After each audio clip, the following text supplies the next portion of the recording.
The darkness had teeth. That was the first thing Kira Ashwood learned in the 6 months she spent rotting in the dungeons beneath the Crystal Palace. Not metaphorical teeth, not poetic darkness, but actual fangs that belonged to the rats large enough to challenge a malnourished Omega for the moldy bread tossed down twice a day.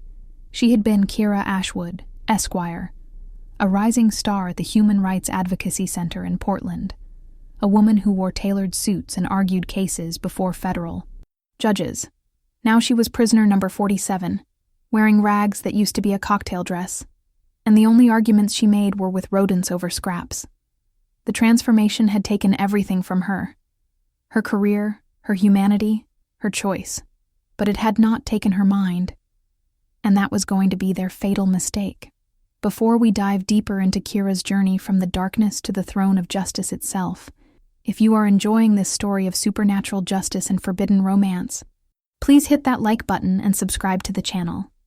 Your support helps us bring more incredible stories of strong characters who refuse to break no matter what the world throws at them. Now let us return to the dungeon, where everything changed. The Night Counselor Marcus Thornfield ordered her transformation replayed in Kira's mind with crystalline clarity. She had been investigating disappearances along the Oregon coast, following a trail of missing persons reports that local police dismissed as runaways and drifters. But Kira saw the pattern.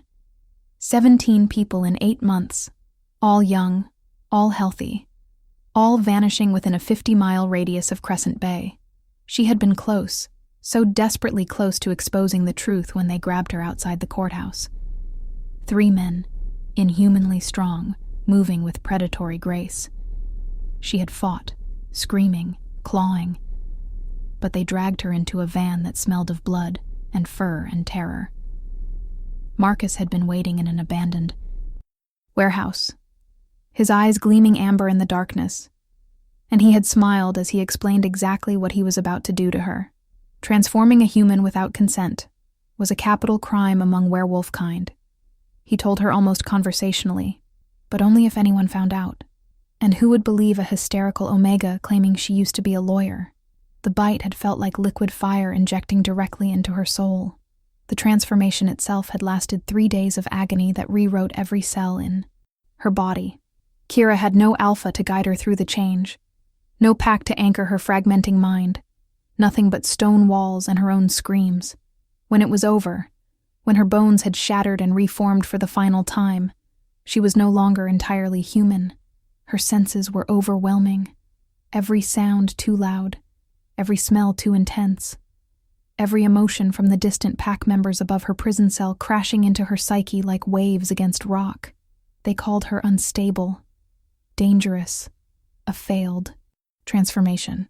They threw her in the deepest cell and tried to forget she existed. But Kira Ashwood had spent 7 years in law school and 5 years in courtrooms. She knew how to endure, how to document, how to prepare. And in the darkness, she prepared for the trial of the century. She kept time by counting the meals, marking tallies on the stone wall with a chip of rock. 183 days of captivity.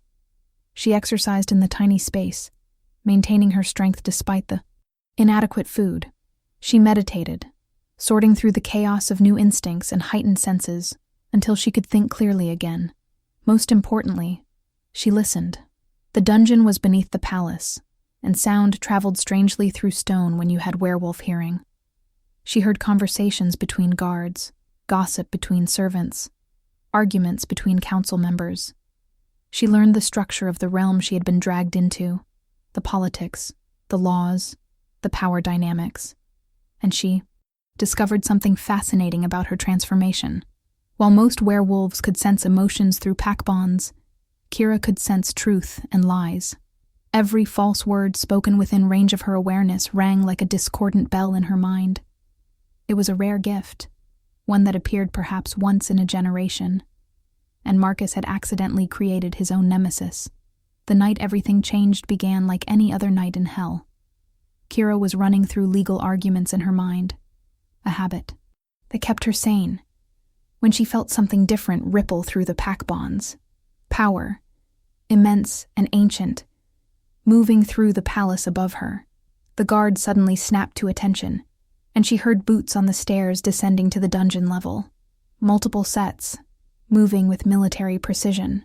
Then a voice, deep and commanding, echoed down the corridor, and every wolf in the building, including Kira, felt the instinctive urge to submit. Alpha King Damon Silvercrest was in the dungeons, and he was furious. Damon Silvercrest had ruled the North American werewolf territories for 14 years, since the brutal assassination of his family when he was barely 18.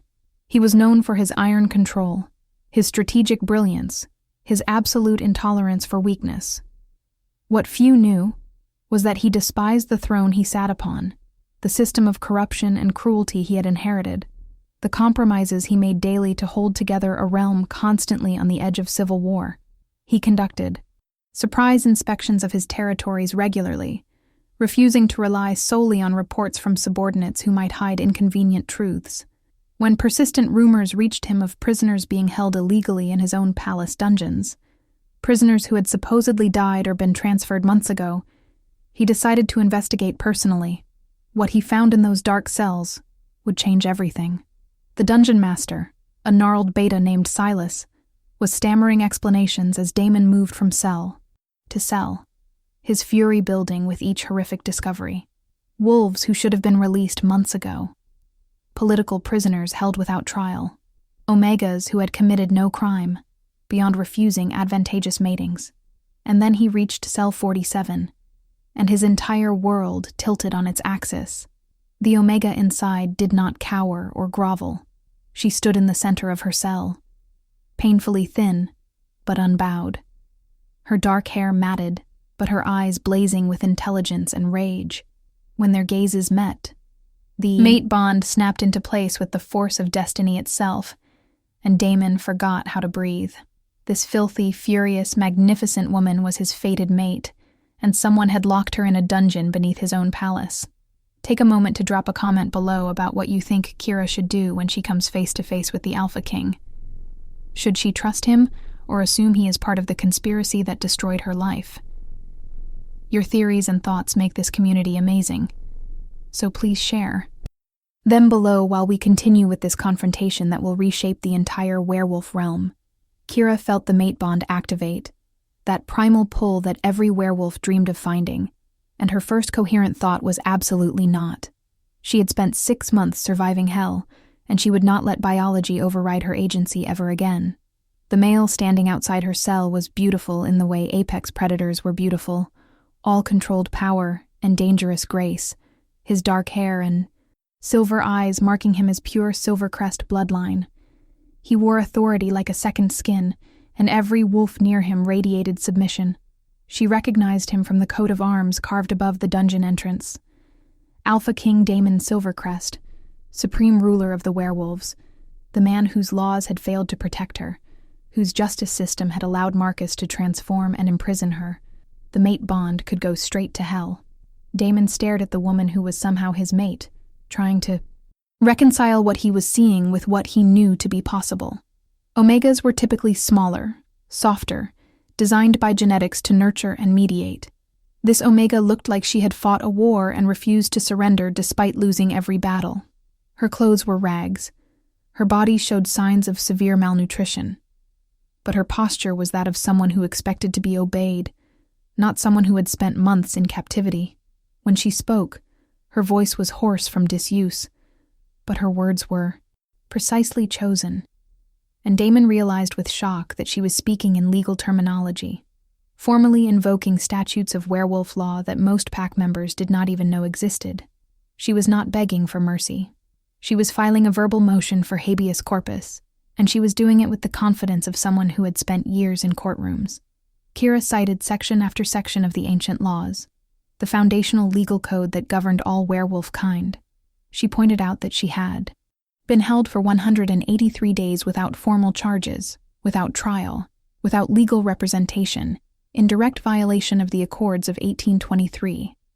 She noted that forced transformation of humans was punishable by death under the Code of Sacred Trust, making her imprisonment an attempt to conceal a capital crime.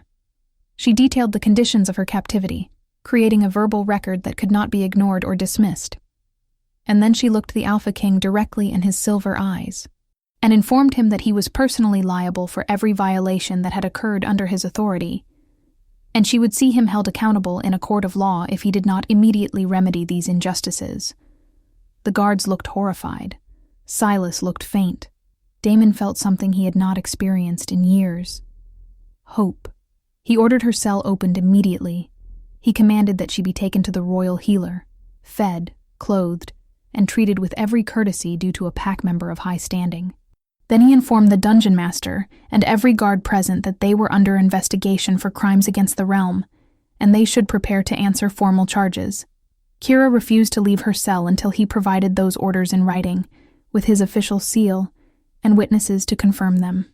She trusted nothing and no one, and Damon could not blame her. He wrote out the orders himself, pressed his ring into hot wax, and had 3 senior guards witness the document.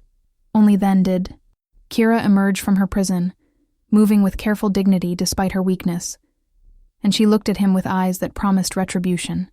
The mate bond sang between them, begging for acknowledgement, for touch, for acceptance. Damon felt it like claws in his chest. Kira ignored it completely, and that somehow made him respect her even more. The royal healer, a gentle older Omega named Martha, wept when she saw Kira's condition. Malnutrition, vitamin deficiencies, partially healed fractures that had set incorrectly, infections, parasites. The list went on. It would take weeks to restore her to full health. Through it all, Kira remained coldly polite, answering questions about her symptoms in clinical detail, but revealing nothing personal. She requested specific books from the palace library, legal texts and case histories, and spent her recovery time reading rather than resting.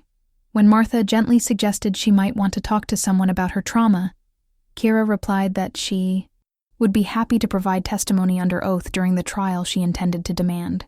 She was not seeking therapy. She was building her case. Damon watched from a distance, receiving daily reports on her recovery, wrestling with the impossible situation.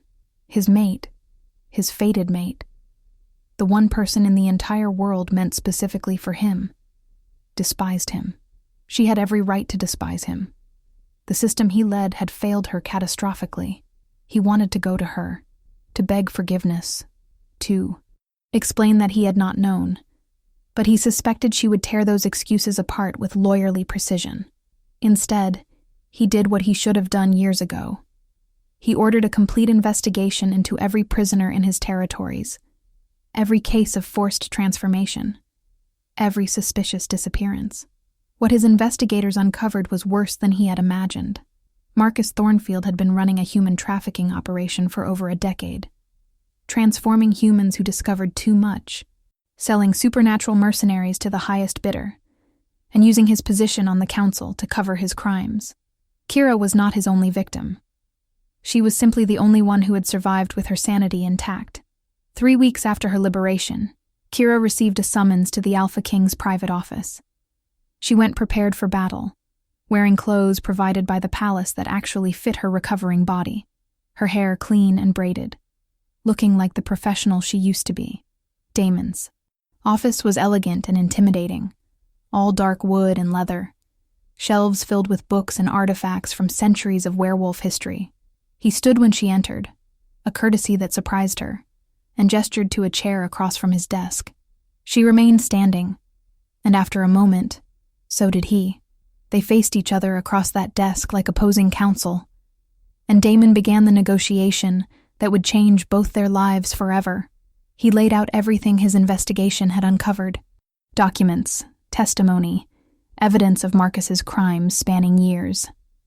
At least 43 confirmed forced transformations, dozens more suspected.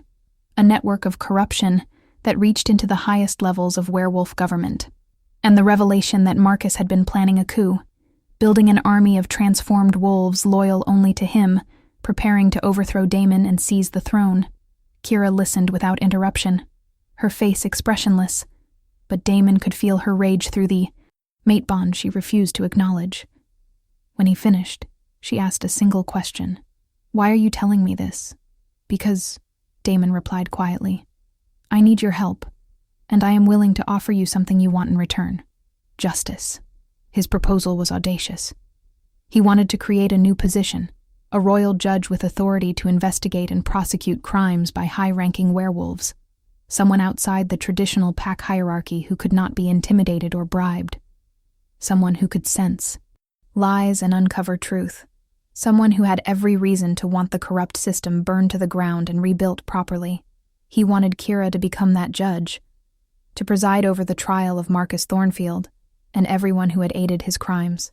In exchange, he offered her complete legal authority, resources to investigate any case she deemed necessary, protection from retaliation, and most importantly, a chance to find a cure for forced transformation if such a thing existed. He was offering her everything she had lost, her career, her purpose, her justice, and he was doing it without demanding she acknowledge the mate bond, without pressuring her to accept a connection she had not chosen. Kira studied him for a long moment, looking for deception, for hidden motives, for the trap she was certain existed. Her unique ability detected no lies in his words, but she also sensed something else through their unwanted bond. Guilt, bone deep and crushing. This Alpha King was as much a prisoner of the system as she had been, just in a different kind of cell. She asked him direct questions, and he answered with brutal honesty. Yes, he had known corruption existed in his territories, but had underestimated its scope. Yes, he had made compromises to maintain peace that had allowed monsters like Marcus to operate. Yes, he was partially responsible for what happened to her, and he would understand if she could never forgive him. No, he would not force the mate bond or use it to manipulate her decisions. He would wait, he said simply, for as long as it took. And if she never accepted him, he would still wait, because she was worth waiting for. Kira felt something crack in the armor around her heart, but she ruthlessly shoved the feeling aside. She had a job to do. If you are invested in seeing Kira get the justice she deserves, and watching her transform the werewolf legal system from the inside, please hit that subscribe button and ring the notification bell so you never miss an update to this story. We have so much more ahead, including courtroom drama, political intrigue, and a romance that will make your heart ache in the best way. Now, let us see Kira step into her power as the first royal judge. The announcement that Alpha King Daemon was creating the position of royal judge and appointing an Omega to fill it sent shockwaves through werewolf society. Omegas were not leaders. Omegas were not enforcers of law. Omegas were certainly not given authority over alphas and betas who had spent centuries at the top of the hierarchy. The council was furious. Traditional packs were outraged. Marcus Thornfield, currently confined to his estate under house arrest, sent a formal protest claiming the entire proceeding was invalid. Kira read his protest, noted 17 separate lies within the document, and added it to her evidence file. She was going to enjoy destroying him in court. Daemon provided her with an entire wing of the palace for her work, along with a staff of investigators, researchers, and legal clerks who answered only to her. He assigned her a security detail, led by his most trusted warrior, a scarred beta named Elena, who had lost her own sister to forced transformation.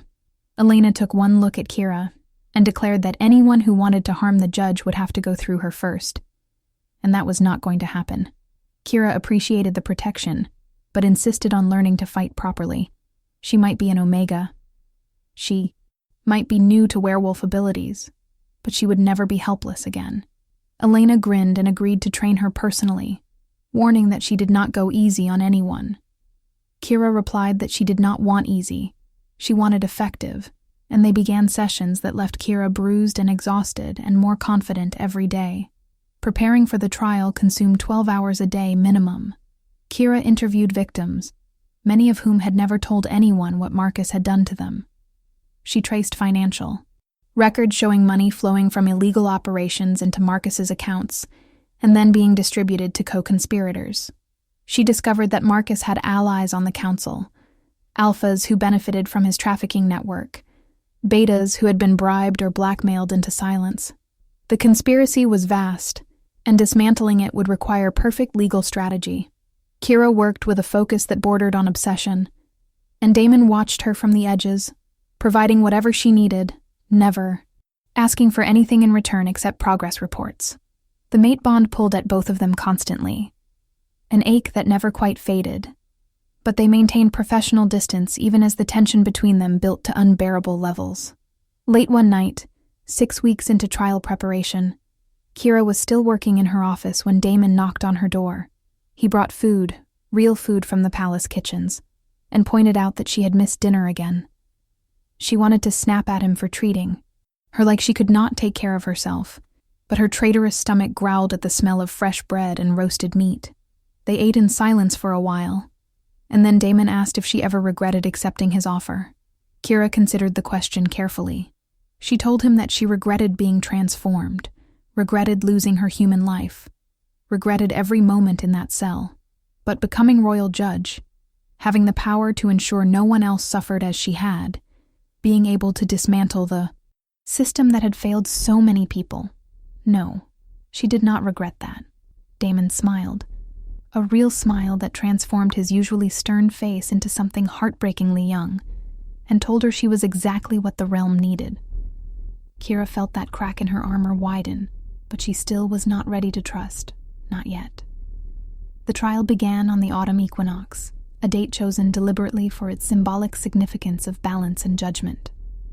Kira had insisted on holding the proceedings in the Great Hall of the Crystal Palace, where every pack member could attend and witness justice being done publicly. Damon agreed and ordered that everything be recorded and broadcast to all territories. This would not be a secret trial or a quiet cover-up. Marcus Thornfield would face his crimes before the entire werewolf nation. The hall was packed with hundreds of spectators, the air thick with tension and the competing sense of fear, anger, and anticipation. Marcus sat in the defendant's chair looking smug and confident, surrounded by a legal team of the best attorneys money could buy. He clearly believed his wealth and status would save him. He had not yet realized that Kira Ashwood never lost cases she had prepared properly, and she had prepared this one with obsessive precision. Kira entered the hall wearing robes of office that Damon had commissioned for her, deep blue embroidered with silver scales of justice, a symbol that transcended werewolf pack traditions to invoke something more ancient and universal. She moved to the judge's bench with her head high, feeling the eyes of hundreds of wolves on her, sensing their skepticism and doubt, an Omega presiding over the trial of a powerful counselor. It was unprecedented, and many expected her to fail spectacularly.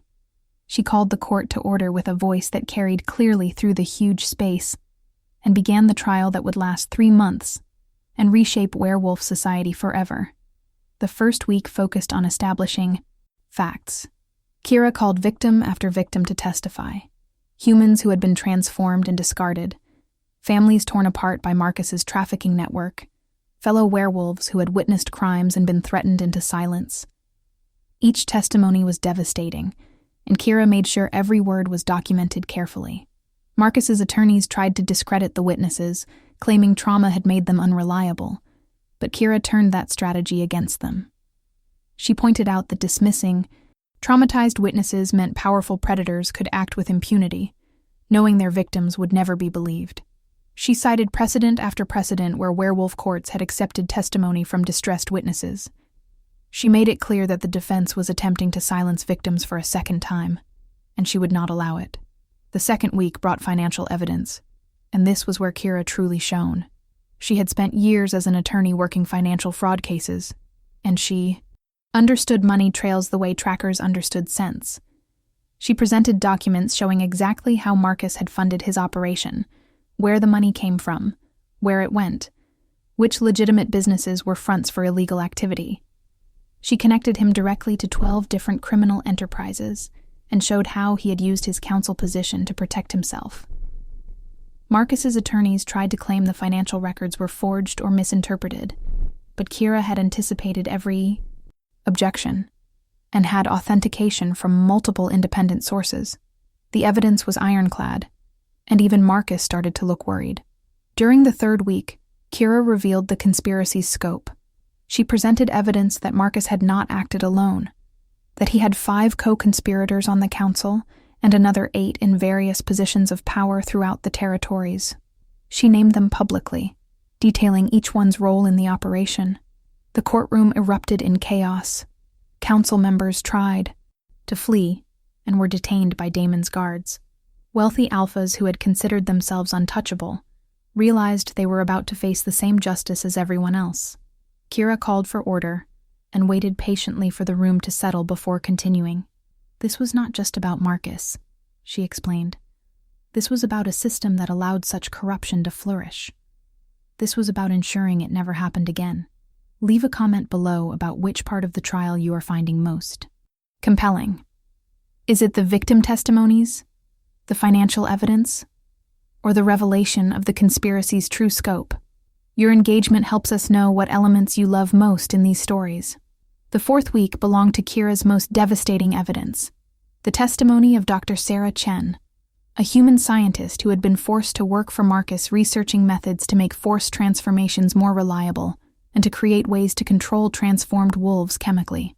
Dr. Chen had been held prisoner for 2 years, forced to experiment on unwilling subjects, and had been one of the people who had transformed Kira. She testified through tears, explaining how Marcus had threatened her family to force her cooperation, how she had tried to sabotage her own research, how she had kept detailed records of every crime committed in the lab, hoping someday someone would find them and stop the horror. Kira had found those records hidden in the lab after the investigation, and they were damning beyond anything Marcus could explain away. The courtroom was silent as Dr. Chen described the experiments, and more than one spectator was visibly ill. Marcus finally took the stand in his own defense during the 5th week, and this was the moment Kira had been waiting for. She cross-examined him with surgical precision, asking questions designed to force him into lies that her unique ability detected instantly. Every time he lied, she noted it formally for the record, then presented evidence that contradicted his statement. She made him look foolish and desperate, destroying his credibility piece by piece. His attorneys tried to object, claiming she was badgering the witness, but Kira pointed out that she was simply being thorough. And if the defendant found honesty challenging, that was not her problem. The spectators, initially skeptical of an Omega judge, were now completely captivated by her performance. She was brilliant, ruthless, and absolutely in control of her courtroom. The defense's case collapsed in the 6th week, when one of Marcus's co-conspirators broke under the pressure and turned state's evidence, revealing even more crimes in exchange for a reduced sentence. Marcus's attorney team tried to salvage the situation by arguing that their client had been acting to protect werewolf interests, that forced transformations were necessary to maintain secrecy, that humans who discovered too much had to be dealt with somehow. Kira let them finish their argument, then delivered a rebuttal that would be quoted in werewolf law schools for generations. She pointed out that the ancient laws existed specifically to prevent this kind of rationalization, that no security concern justified enslaving innocent people, that the moment they abandoned their principles to maintain power, they lost any moral authority to wield that power. She argued that Marcus and his co-conspirators represented everything werewolf society should stand against, and if they did not hold these criminals accountable, they were no better than the monsters humans feared. The closing arguments came in the 7th week. Marcus's lead attorney gave an impassioned speech about reasonable doubt, about the difficulty of proving intent, about his client's years of service to the realm. It was well delivered, but fundamentally hollow, and everyone in the courtroom knew it. Then Kira stood to give her closing statement, and the entire hall fell silent. She did not raise her voice or make dramatic gestures. She simply summarized the evidence methodically, connecting every piece into an undeniable whole. She talked about the victims, making sure the court remembered these were real people whose lives had been destroyed. She talked about the law, and how it meant nothing if it did not apply equally to everyone regardless of rank or power. And then she did something unexpected. She talked about herself. Kira told the court about being Kira Ashwood, Esquire, about the cases she had won, the people she had helped, the life she had built. She described the night Marcus took all of that away from her. The transformation, the dungeons, the 6 months of suffering. She explained that she could have died in that cell, that she nearly did die, But she survived because she believed in justice. She believed that laws meant something, that truth mattered, that even in a world of supernatural predators, there had to be accountability, and she was standing before them as royal judge not despite being Marcus's victim, but because of it. She understood what was at stake. She knew what happened when power went unchecked, and she would spend the rest of her life ensuring that no one else endured what she had endured. When she finished speaking, there was absolute silence in the great hall, and then someone started clapping, then another person, and another, until the entire court was applauding, and Marcus Thornfield knew he was doomed. Damon delivered the verdict, as was his right as Alpha King, but everyone knew the decision was Kira's, guilty on all counts. Marcus was sentenced to death for capital crimes including multiple counts of forced transformation, imprisonment, torture, trafficking, and conspiracy to commit treason. His co-conspirators received sentences ranging from execution to life imprisonment, depending on their level of involvement. The verdict was final and would be carried out within the month. Marcus screamed that this was a travesty, that an Omega had no right to judge her betters, that Damon would regret allowing this farce. Kira simply closed her files and left the courtroom with her head high, feeling something she had not felt in a very long time: peace. The aftermath of the trial was chaotic. Some traditional packs praised the verdicts as necessary justice. Others claimed Damon had overreached his authority and that the trials had been nothing but political theater. There were protests, counter-protests, heated debates in every territory about the role of Omegas in leadership and whether the ancient laws needed updating. Through it all, Kira continued working. The trial had exposed dozens of other cases that needed investigation: illegal imprisonment, abuse of power, discrimination, denied rights. She took on each case with the same meticulous focus, building a reputation as someone who could not be intimidated or corrupted. The office of royal judge, initially created for one specific trial, became a permanent institution, and Kira, its first and most fearsome occupant. Please hit that like button if you are enjoying Kira's journey from victim to the most powerful legal force in the werewolf realm. We are approaching the emotional climax of this story, where Kira must finally confront not just her past trauma, but also her future with the mate she has been determinedly ignoring. 8 months after the trial's conclusion, Kira was working late in her office when Damon appeared in her doorway looking uncharacteristically uncertain. He asked if they could talk, not as Alpha King and Royal Judge, but as the mates they had never acknowledged. Kira's first instinct was to refuse, to maintain the professional distance that had kept her safe, but she was exhausted from fighting the bond that pulled at her constantly. She agreed, and they walked together through the palace gardens under a full moon that made everything silver and surreal. Damon told her that he understood why she could not accept the mate bond, that he did not blame her for despising him, that he would never pressure her. But he wanted her to know that the mate bond was not a trap or a loss of agency. It was a choice, always a choice, and accepting it would not make her less herself. It would simply mean she did not have to face the world alone anymore. Kira listened to his words and felt the walls she had built around her heart beginning to crumble. She told him about the nightmares that still woke her, screaming, about the panic attacks when spaces felt too small, about the rage that simmered constantly beneath her professional demeanor. She explained that she did not know how to trust anyone after Marcus, after the system, after everything. She was terrified that accepting the mate bond meant giving someone power over her again, and she had sworn she would never be powerless again. Damon stopped walking and turned to face her, his silver eyes reflecting moonlight. He told her that she was the most powerful person he had ever met, that she had brought an entire corrupt system to its knees with nothing but her intelligence and will, that she could never be powerless because her strength came from within, not from any bond or title. And if she never accepted him, if she walked away tomorrow, she would still be the strongest person he knew. Something inside Kira broke open at those words, and she realized she had been afraid of the wrong thing.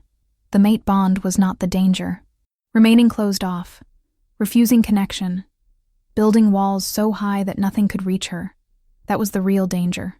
Marcus had not just stolen her humanity when he transformed her. He had stolen her ability to trust, to hope, to love. And by refusing the mate bond, by rejecting Damon despite everything he had done to support her, she was letting Marcus win. She was letting trauma define her future. Kira Ashwood had never let anyone defeat her, and she was not about to start now. She stepped closer to Damon, close enough to feel the heat radiating from his body, close enough to see the hope and fear warring in his expression.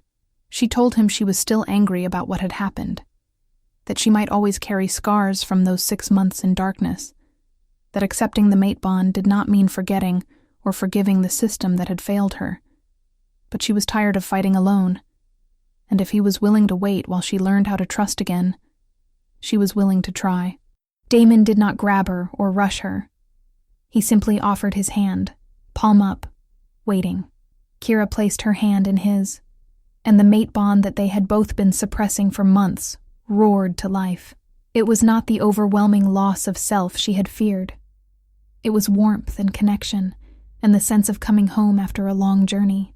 She could feel his emotions, his absolute devotion, his determination to never fail her again, his love that had grown through months of patient waiting, and he could feel her, the strength she had forged in fire, the brilliant mind that never stopped working, the heart she had protected so carefully, and the tentative hope that maybe, possibly, this could work.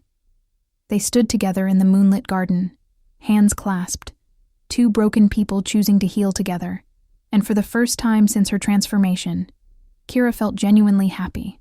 Their relationship developed slowly after that night, both of them careful with each other, learning how to navigate a bond neither had chosen originally, but both now wanted.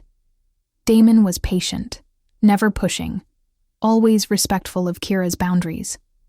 She appreciated his restraint, but also began to realize she did not need quite so much space anymore. They started having dinner together regularly, discussing their days, debating legal philosophy and political strategy. Damon had centuries of experience ruling, but Kira's human perspective and legal training offered insights he had never considered.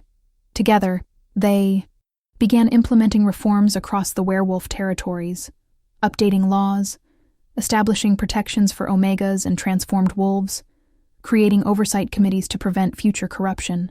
They were reshaping their entire society, and they were doing it as partners. The physical side of their relationship developed naturally. Stolen kisses in empty corridors, hands finding each other across conference tables, eventually nights spent in Damon's quarters where they learned each other's bodies with the same care they learned each other's minds. The mate bond made intimacy intense, every touch amplified, every sensation shared. Kira discovered that vulnerability with Damon did not make her weak. It made her stronger, gave her someone to lean on during difficult days, someone who understood the weight she carried. Damon found that Kira challenged him constantly, never letting him take the easy path, pushing him to be better than he had been. They were not perfect. They still argued and disagreed, but they faced everything together, and that made all the difference. The crisis came 14 months after Kira's appointment as royal judge. Intelligence reports indicated that Marcus's followers, those who escaped justice or received lighter sentences, were planning something. Damon increased security and ordered investigations, but the conspirators had learned from Marcus's mistakes. They were careful, leaving no evidence, using intermediaries and encrypted communications. Then, during a diplomatic summit with European werewolf clans, the attack came. 30 wolves armed with silver weapons and immunity to normal pack commands, clearly the subjects of Dr. Chen's research, enhanced and controlled. They targeted Damon specifically, trying to assassinate him and throw the realm into chaos. The palace guards fought bravely, but were overwhelmed by enemies who felt no pain and followed orders with mechanical precision. Kira was in her office when the attack began, and her first instinct was to run toward danger, toward Damon. Elena and her security team tried to stop her, insisting she needed to evacuate, but Kira refused. She was royal judge, and she would not abandon her people or her mate. She ran through the palace following the sound of fighting, and what she found was carnage. Guards wounded or dead, the attackers advancing methodically toward the throne room where Damon and the other alphas were trapped. The enhanced wolves were terrifying, moving with inhuman coordination, ignoring injuries that should have incapacitated them. And then Kira felt something through the pack bonds. Something wrong. One of Damon's personal guards, a beta named Garrett who was supposed to be protecting him, was lying. Everything about him was a lie. He was a traitor, the inside man who had disabled the palace defenses. Kira did not hesitate. She shouted a warning through the pack bonds, using authority she did not know she possessed. Identifying Garrett as the traitor, Damon heard her warning and reacted instantly, dodging as Garrett tried to stab him with a silver blade. The throne room erupted into closer combat, but now they knew who the enemy truly was. Kira kept advancing, using her ability to sense deception to identify 3 more traitors among the guards, calling them out publicly. The tide of battle shifted. Enhanced wolves were dangerous, but they could be defeated when you knew who your real allies were. Elena reached Kira's side, determined to protect her judge, and together, they fought their way to the throne room. If this battle has your heart racing, please show your support by liking this story and subscribing to our channel. We are in the final act now, where Kira and Damon will face their ultimate test, and either emerge stronger together or lose everything they have built. The fighting was brutal and desperate. Kira had never been in real combat before. All her training with Elena suddenly, vital as she dodged attacks and fought back. She was an Omega, physically smaller and weaker than most werewolves, but she was also furious and determined and fighting for everything she had built. An enhanced wolf grabbed her from behind, and she felt silver claws pierce her side, burning agony spreading through her body. She heard Damon roar with rage through the mate bond, felt his terror that he might lose her, and that gave her strength. She twisted in her attacker's grip, ignoring the pain, and managed to stab him with a fallen guard's sword.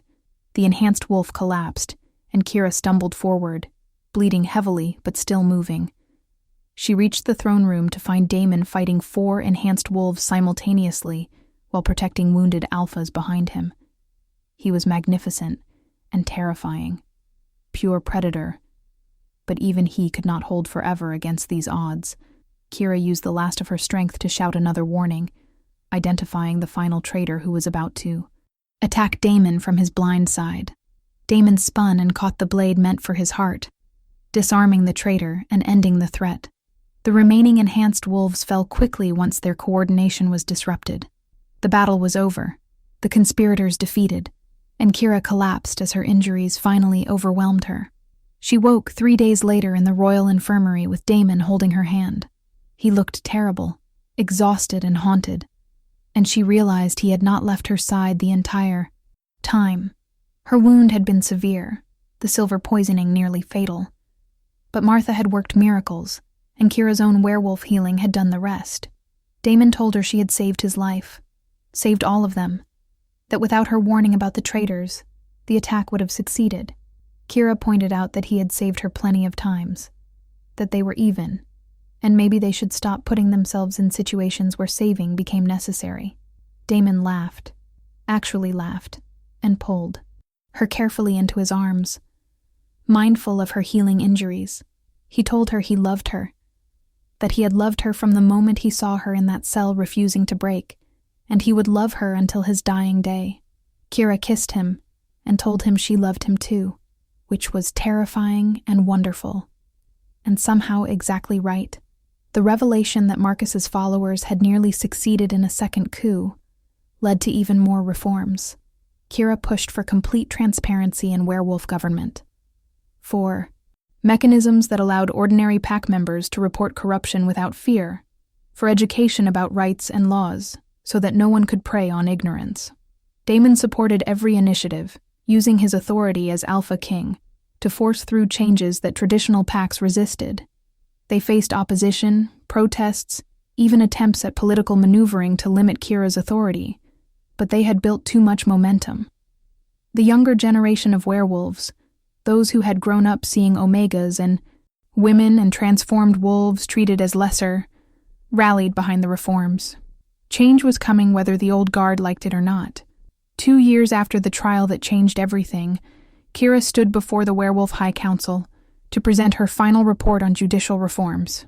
She had spent months compiling data, documenting successes, proving that her changes made their society stronger, not weaker.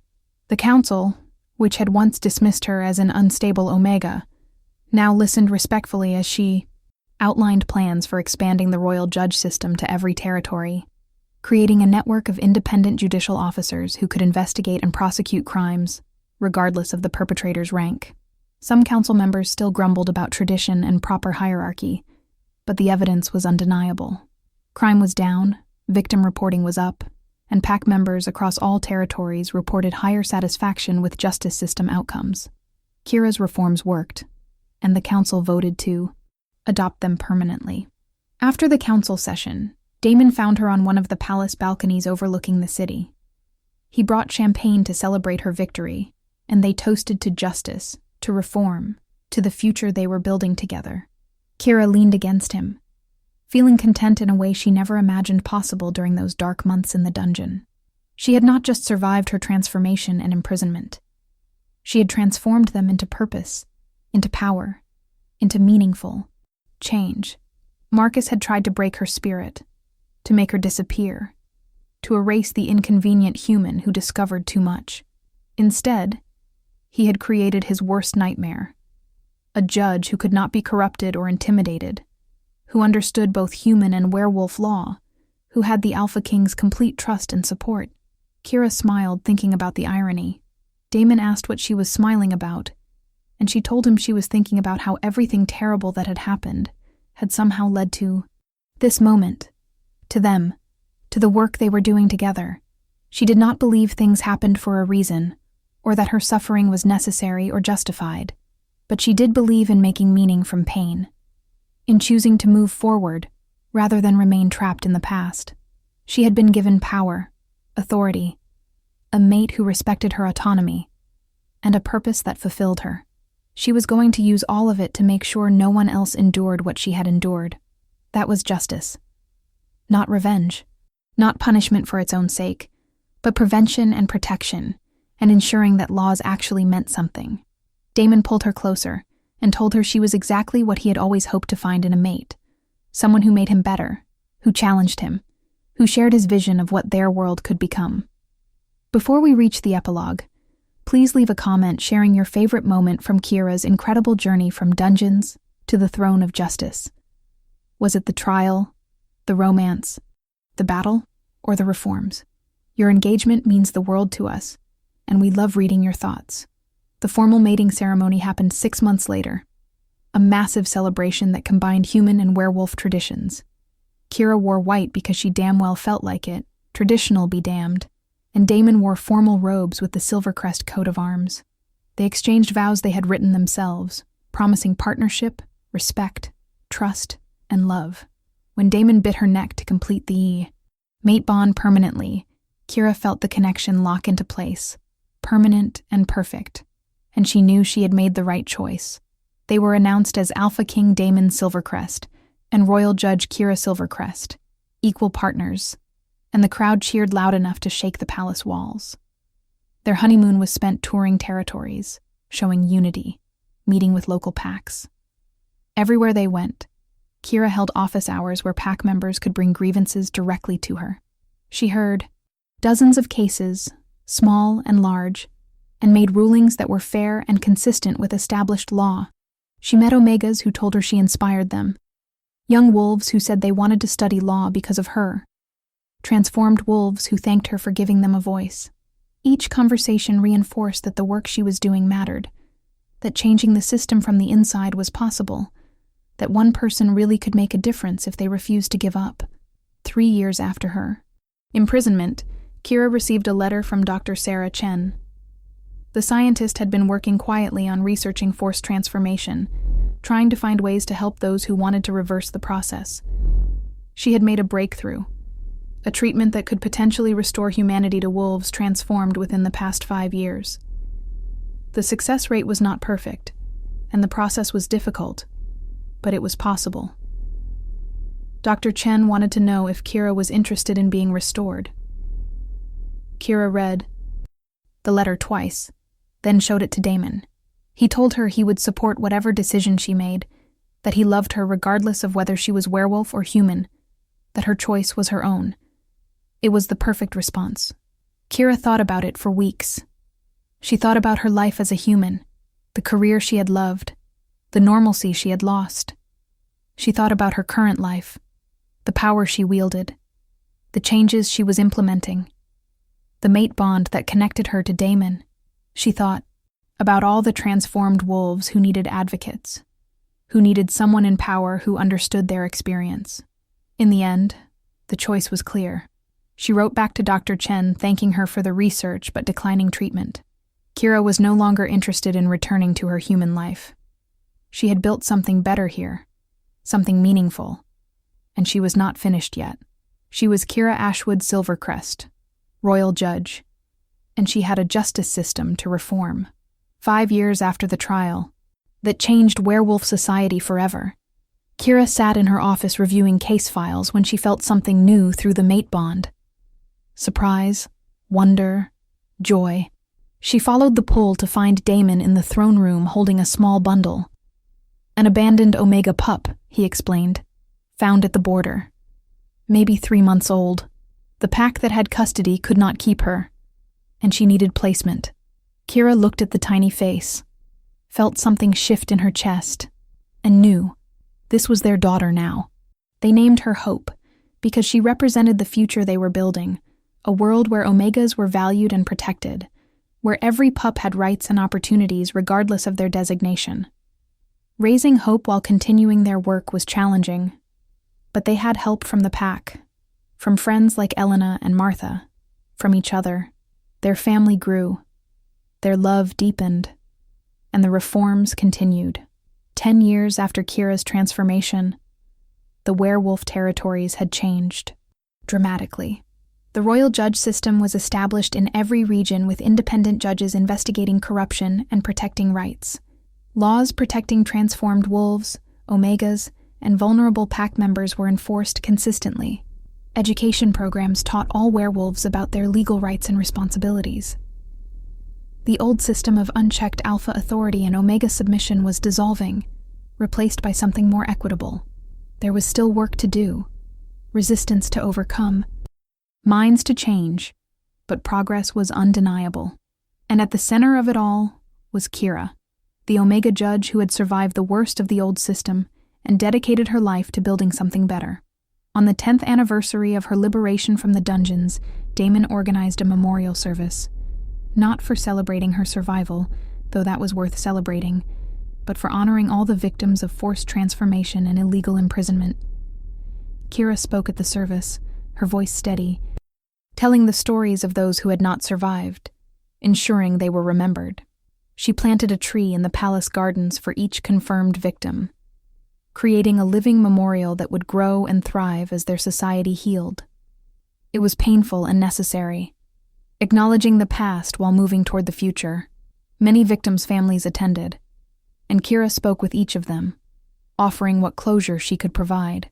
It was one of the hardest days of her life, and also one of the most important.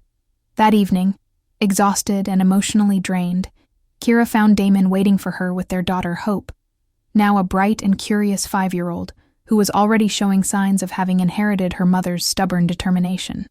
Hope asked why Mommy looked sad, and Kira explained that sometimes we remember people who were hurt, and that makes us sad. But remembering them helps make sure it does not happen again. Hope considered this seriously, then announced that when she grew up, she was going to be a royal judge like Mommy and protect everyone. Kira hugged her daughter close, feeling her heart swell with pride and hope and love. This was why she had fought so hard, why she had refused to break, why she had chosen to stay as a werewolf and work within the system. For Hope's generation, for a future where no one would suffer as she had suffered, for justice that actually meant something. Thank you so much for joining us on Kira's incredible journey from victim to judge, from broken to powerful, from alone to loved. If this story touched your heart, please hit that like button, subscribe to the channel, and share this video with anyone who needs to hear a story about resilience, justice, and finding love after trauma. Leave a comment telling us what you think Kira's next big case should be, or what other supernatural romance stories you would love to see on this channel. Your support makes these stories possible, and we appreciate every single one of you. Until next time, remember that your spirit cannot be broken unless you allow it. And justice, real justice, is always worth fighting for.